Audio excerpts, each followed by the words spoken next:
A ideia é fazer a seleção, primeiro a identificação, a classificação e a seleção das grandes fontes da nossa língua e cultura portuguesas, a partir daquelas obras que fixaram conhecimento em língua portuguesa pela primeira vez naquela área de saber. Conhecimento que depois gerou uma continuidade, portanto, por isso é que se chamam obras pioneiras. A primeira vez que se criou aquela obra em língua portuguesa que depois teve uma herança, uma genealogia daquela área de conhecimento. O primeiro romance, a primeira história, o primeiro tratado de pintura, a primeira obra de engenharia, de medicina, a primeira obra ecológica, portanto, desde o século XII, nas nascentes da nossa língua, até ao século XIX. E onde veremos realmente que a nossa língua foi-se construindo como primeira língua da globalização, como eu defendo, e foi construindo cultura, foi construindo conhecimento. Portanto, estas obras vão revelar, entre outras coisas, que, afinal, a língua portuguesa autonomizou-se como grande língua moderna e global no século XV e XVI e foi também instrumento de produção e teve capacidade, qualidade para produzir grandes obras de ciência, de cultura, de língua, etc. E nesta interação, nesta simbiose entre a afirmação da língua e a produção de conhecimento, a língua afirmou-se e criou as bases de uma cultura que é a nossa. E conhecer estes fundamentos, revelá-los, é uma forma também de ganharmos dimensão, profundidade e amplitude, conhecendo o edifício da nossa língua e cultura, desde os fundamentos até ao telhado, aquilo que é o que conhecemos hoje como este grande edifício, que às vezes só tendemos a conhecer pela parte mais epidérmica, pela crosta, e não conhecemos profundamente, mas esta importância de conhecer quer os contemporâneos, quer os clássicos, isso é que permite apresentar a cultura, conhecê-la e ligá-la numa perspectiva mais vasta, que depois, nessa revisitação, acaba por inspirar, fecundar a renovação do conhecimento, a renovação da criação literária, a renovação científica também na atualidade. Não é um mero exercício de arqueologia, um mero exercício ocioso, mas é um exercício que tem consequências na produção cultural contemporânea. Como eu lembrava na conferência de há pouco, os grandes momentos de expansão, de criação de grandes escolas de conhecimento no nosso país, foi precisamente nos momentos em que fomos capazes de revisitar as fontes, de regressar às fontes.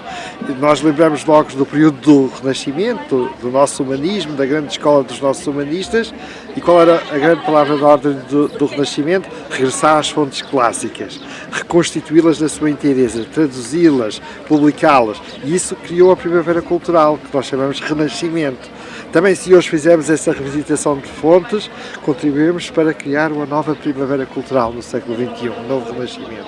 Por isso, o regresso às fontes é que permite o regresso às fontes cristalinas da nossa cultura e da nossa língua e é que permite depois renovar a nossa cultura e a nossa língua, reforçá-la, projetá-la no momento presente e reforçando, recriando a cultura e construindo assim um futuro mais forte, de continuidade para a nossa língua e para a nossa cultura, no contexto em que, no quadro da globalização, existe o jogo extraordinário, um jogo complexo, o jogo das línguas globais.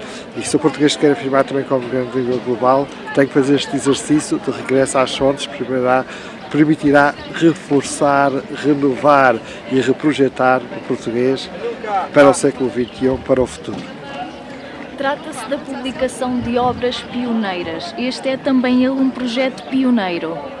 Sem dúvida. Pioneiras, porque foi, como dizia, porque aponta para uma protologia, o estudo das origens, das raízes, do que se fez pela primeira vez na construção dos fundamentos de uma língua.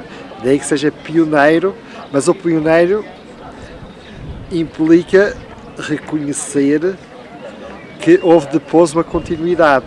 Quem é o pioneiro é aquele que vai à frente, que abre caminho, trazendo outros que o seguem, que vão atrás. E, portanto, por isso todas estas obras que nós identificámos e selecionámos, depois vão ter uma genealogia, uma continuidade.